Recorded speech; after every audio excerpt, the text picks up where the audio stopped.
taking care of your health is your priority, and how you feel is your own responsibility.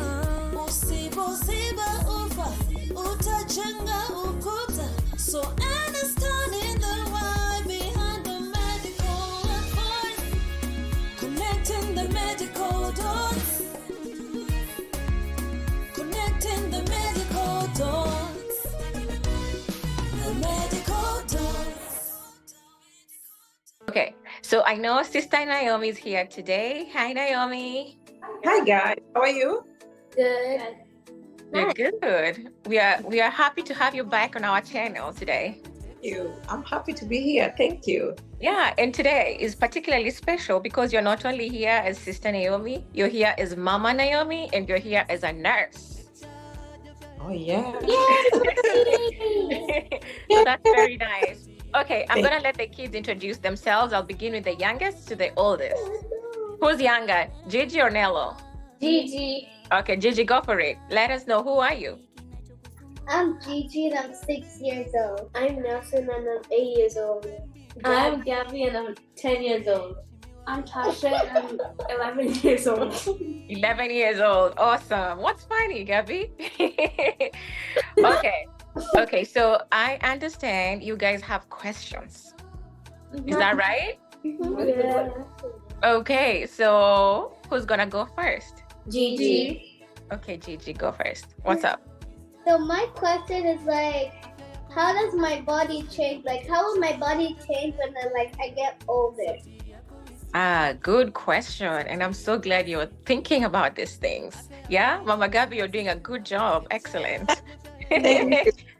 Okay, so Gigi, you're curious how your body is gonna change as you get older? Okay, so for you now, you're 6 years old, right? So you're still a baby. So for you, what your body is doing right now, your bones are becoming longer. That's why you grow tall.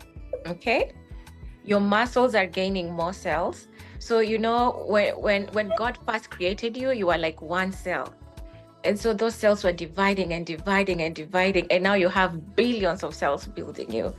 So that's happening for your bones to grow longer and then for your muscles to become thicker. That's why you're gaining weight. And when people meet you, they're like, oh, Gigi, you're now a big girl. So that's what's happening to your body, okay? So that's going to happen between now until maybe when you're 8, 9, or 10, 11 years old, when you get to puberty. And that's where Gabby and Natasha currently are, okay? So yeah, does that make sense, Gigi? Yes. Awesome, good job, good question. Who's next? Me. How much blood do we have when we grow up? We have about between 4.5 and 5.5 liters. So a 5.5 liters jerry can is this big, kind of this big. So that's how much blood that's circulating in our bodies every day, every single day. And blood is very important. You know why? Because blood carries oxygen that we need to breathe, that our cells need to survive. Blood carries nutrients that our cells need to survive as well. Without nutrients, without oxygen, your brain will not work. If your brain doesn't work, none of your organs will work. So pretty much you'll be dead. You will not be alive. Not to scare you, but when they say someone is brain dead, they're not alive. It's just your cells in your brain are not working. So for your cells to work, they need nutrients, they need oxygen, and they need water, which is carried by blood. And I'll just go a little bit further. Our heart is very important as well. So the two important organs here that keep people alive, the brain and the heart. So the heart is important because it pumps the blood around your body. Does that make sense, Nelson? Yes. Yeah, so the heart pumps the blood around your body from your head to your toes, back to your head, back to the toes, right, like that. So it goes round and round and round. Okay, good question. Yeah, I'm gonna cut a little bit there. I want to see how many chambers of the heart do we have? I know she knows. 4.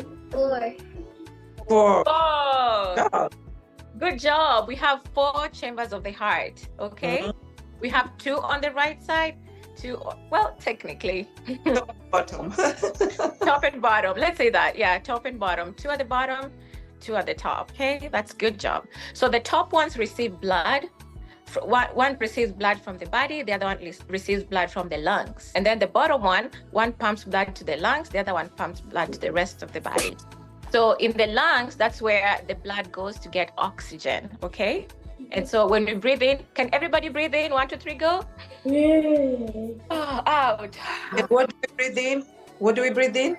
Oxygen. What do we breathe out? Carbon dioxide. Oh my goodness. Connecting the what? The medical dot. You guys have made me proud. I'm so happy, Sister Naomi. You're a good mom and a good teacher. Thank you. I'm so happy. I just love it when kids are eager to learn and they understand stuff. So amazing. Okay. Who was the next? Thank you, Naomi, for that question. Who was the next question? Me. Okay, Gabby. So is a crush a must? Is a what? A crush a must? A crush? Like having a crush on someone? Yeah. So you're asking if that is a must? Yeah. Good question. And I'm glad you're asking. Thanks for trusting me. Thanks for trusting Naomi and I to ask these questions. We are so happy when you feel comfortable and open to ask us such kinds of questions. So, is a crush a must? No, nothing is a must in this world. Okay, well, with an asterisk there, depending on your beliefs. But having a crush is not a must. But is having a crush normal? Yes, it is. Okay, first of all, let me ask you, what's your understanding of having a crush on? What's that? What do you understand by that? Like you like somebody? Okay, yeah, like just like, do you like me? No. You don't like me? You hate me? No, but you're my aunt because I love my aunt. Oh, you love me. Okay. So do you? Okay, I get you. So having a crush on someone is like liking someone who is not like your relative. Is that what you're telling me? Okay, yeah. So it's not a must, but it's normal. It's totally fine to have a crush on someone. What matters is how do you behave? How do you respond to that feelings and those emotions, you know? And as you grow up, especially you now, you're 11, you're at that age where you're in your puberty area, soon to become an adolescent and then an adult. So you notice your body will start changing physically, and also your emotions will start changing. The way you view the world will start changing. So, and that includes having a crush on someone. So you start getting attracted to someone, okay? So it's not a must, but it's something that is normal and it's very much okay. Now, the advice I can give you as your auntie or as your mama mdogo, you know, in English, it's like I'm also your second mom, kind of. I want you to be comfortable to talk to me as your auntie or to talk to your mom. If you're not comfortable to talk to your mom, you can talk to me or you can talk to Corinne, okay? And I'm saying those because, in other words, I'm saying it's okay to talk to someone that you trust, someone who will give you the advice that's best for you, okay? All of you, Nelson, Tasha, Georgine, I want you guys to feel comfortable to talk to either your mom or your aunties about any feelings or emotions you have, and we can guide you well, okay? Instead of going and getting advices from your friends, you can come and talk to us, and that's okay. Does that make sense? Yeah. Mama Gabby, what do you think? I totally agree. Yeah, you agree with me? Yes, I do. Baby girls, what do you think? Is that something you can do? Is that something you'd be comfortable doing? Yes. Very good. Yeah. Very good. Happy that they feel comfortable and free to come ask the questions from us, the adults, than their friends. Because of course their friends will come up with, you know, things, stories, you know, theories, but they will not try. So it's really good that the kids this age feel comfortable to come and talk to the parents. Okay, so very good question. Gabby, do you have any other question? One more. Okay, go for it. So what if you're on your period and you're in school and then like the blood leaks on your chair and everybody keeps laughing? Oh, good question and perfect age to ask. So first of all, for those out there who don't understand what a period is, so when girls reach a certain age, when they get into puberty, you know, that's the transitioning between being a child to being an adult. Their bodies start to change. And one of the changes that takes place is like the breasts start growing, okay? And another change that takes place, like we can't see, it's like the periods, but the girl themselves can see, but outside people cannot, okay?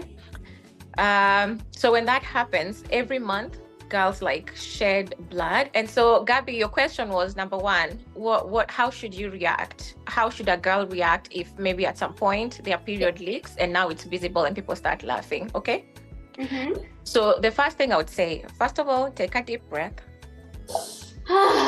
Exactly. Second of all, acknowledge that an accident has happened because it's something private, but now it has leaked and people are seeing it. And then third, I would want the person to be like, it's okay. This is normal. This is showing that I'm growing. I'm becoming an adolescent now or an adult. I'm becoming a big girl. And if people start laughing, either if they are in a position for you to like explain what it is, fine. You're not obligated to explain to anyone. You can just walk away, go and talk to whoever is responsible, like your teacher or an adult who can help you like clean up yourself, get a sanitary pad, and also clean your chair. And it is okay. And if someone laughs at you, take them to the principal as well, or the teacher first. Then the teacher should deal with it. Mama Gabi, what do you think? And I'm going to say it's okay and it's a beautiful thing. And I think it's a really good thing that girls this age ask these questions again. I'm saying I want girls this age to feel comfortable again with their mommies or, you know, anybody taking care of them directly. Because when something like this happens, you talk to your parent about it, they prepare you. Like you have like a small bag that you start to go to school with. You put your emergency kit inside there, which, let me go ahead and say, you will put an extra pant, a pad, a liner, wide, just something you put in your bag. Even if you've not started your period, I'll say that parents, let's think about that and prepare our kids, you know, so that they don't go through all this stress.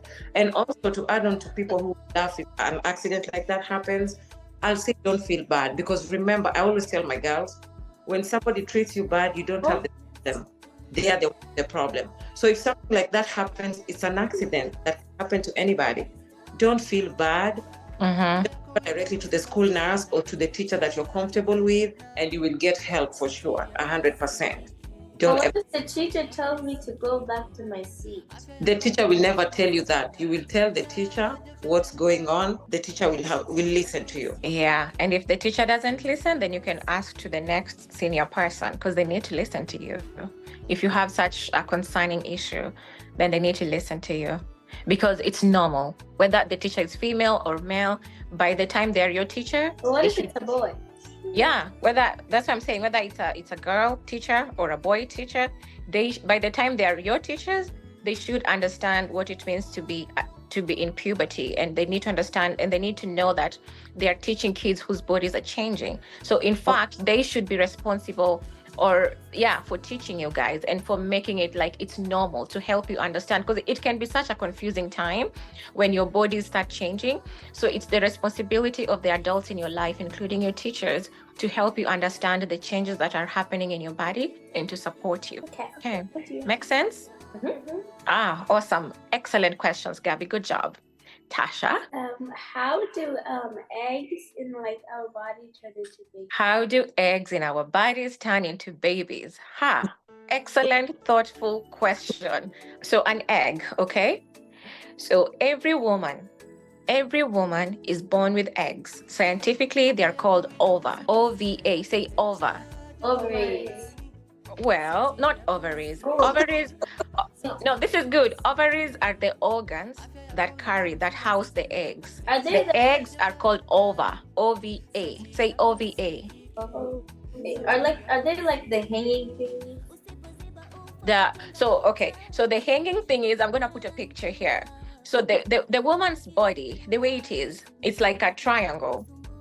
It's like this. It's like a triangle like this, okay? So we have like the so those things that hang like this, I'm gonna show them in this picture over here. We have the fallopian tubes, the tubes that lead to the ovaries, the things that have a fan like this on the side. So these are the ovaries right here. But then inside the ovary, we have the egg, okay? How many eggs? Good question. So by the time, before you're born, you have like millions of eggs in there. But here's the thing though.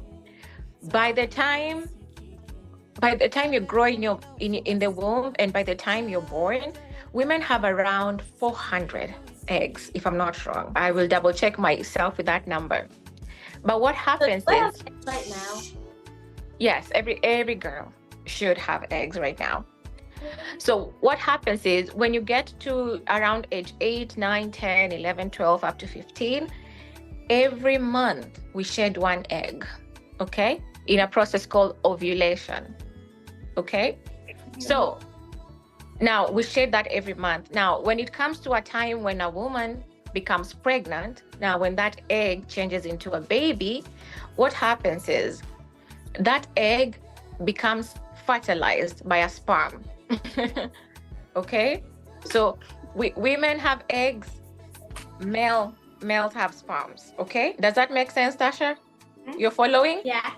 Okay, women have eggs, men have sperms. When the sperm and the egg come together, fertilization takes place. And when fertilization takes place, the eggs, it becomes a zygote.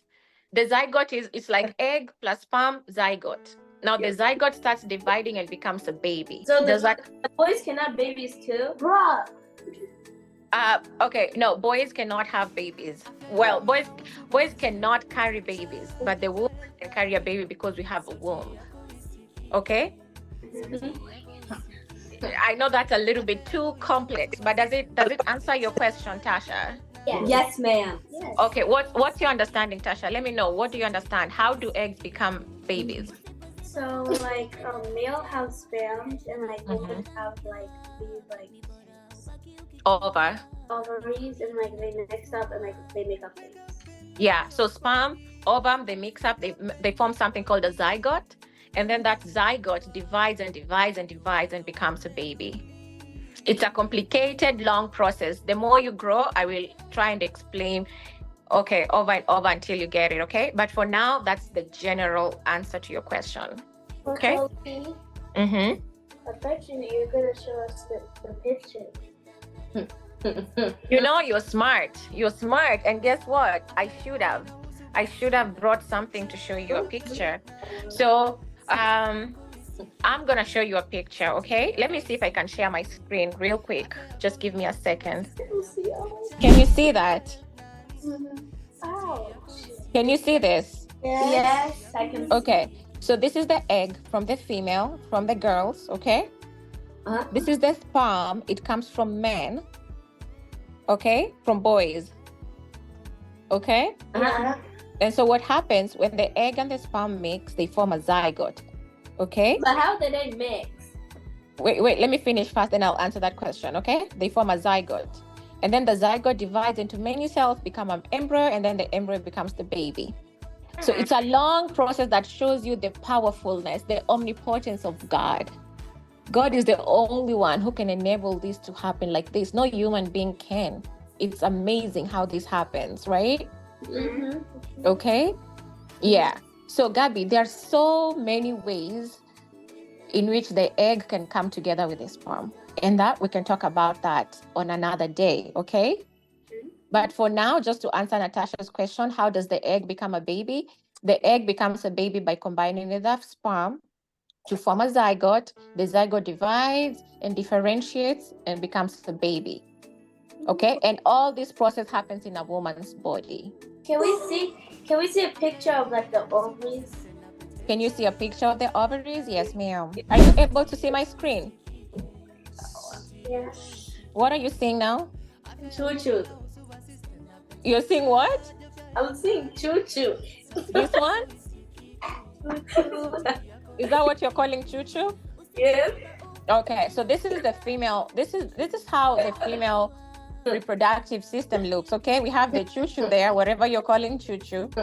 But then this is where the baby grows. We have the fallopian tubes right here, and then these are the ovaries. So this is where the eggs are. Okay.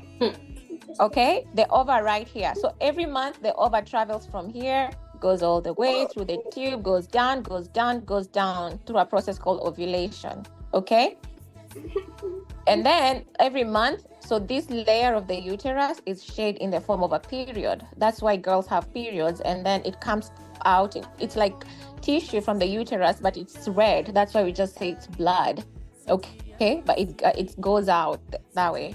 So that's why every month. Does everybody in the world's choo-choo looks like that? No. Everybody. That's a good question. So generally, this is how it looks. That's the general appearance. But everybody's body is different in its own unique way. Okay. But generally, most females have 2 ovaries, fallopian tube, the uterus, the cervix, and the vagina. So the boys are choosing like that too? No, the boys is different. And because we are running out of time, we only have 5 minutes left. Can we plan for another session where I can teach you about the boys' reproductive system? Okay. Okay, perfect. So you guys, I am so happy. This has been amazing. Yeah. This has been a wonderful session. I'm so proud of you guys. Nelson, I'm so proud of you.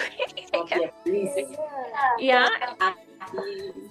Okay. Is there any other thing that you wanted us to talk about that we haven't talked about today? Or No. okay. Sister Naomi, Mama Gabi, is there anything you'd like to add on to what we just talked about? I think you've done a good job. The kids have done an amazing job. They have great questions, and I hope them. And if not, maybe we'll do a part 2 to expand on more.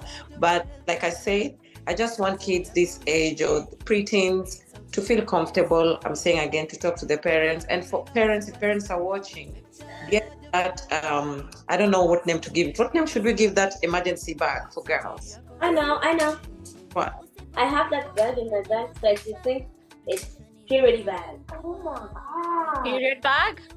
Okay.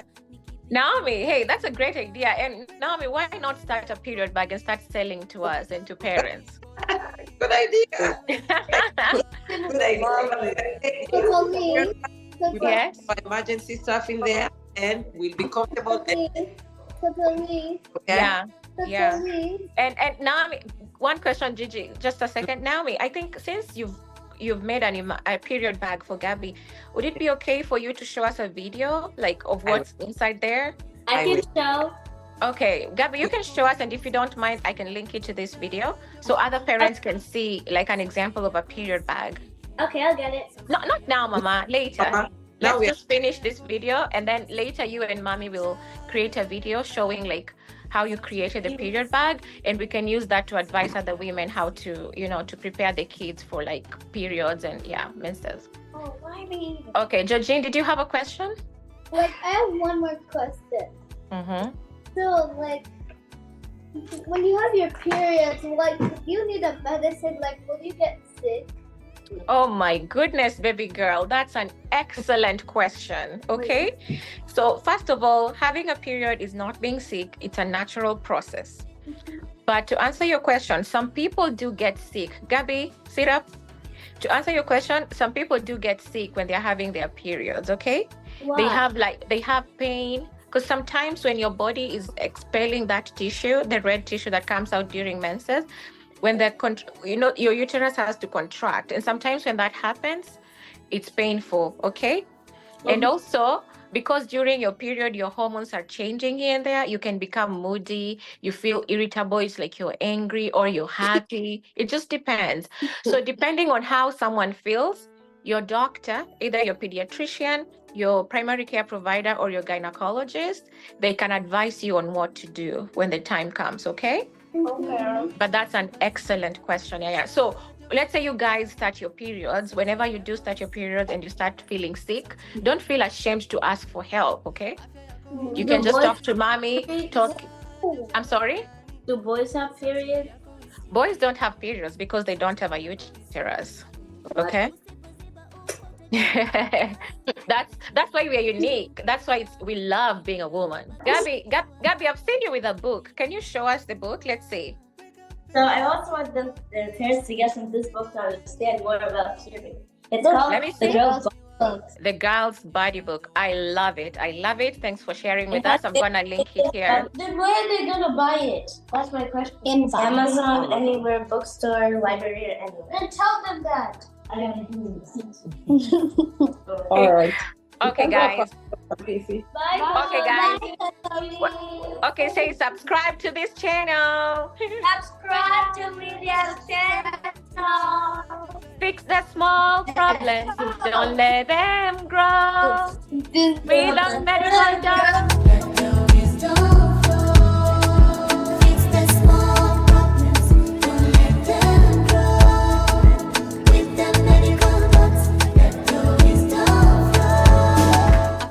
Indeed. With the medical dot, let the wisdom flow. Woo! Hey. sauti yako isikike.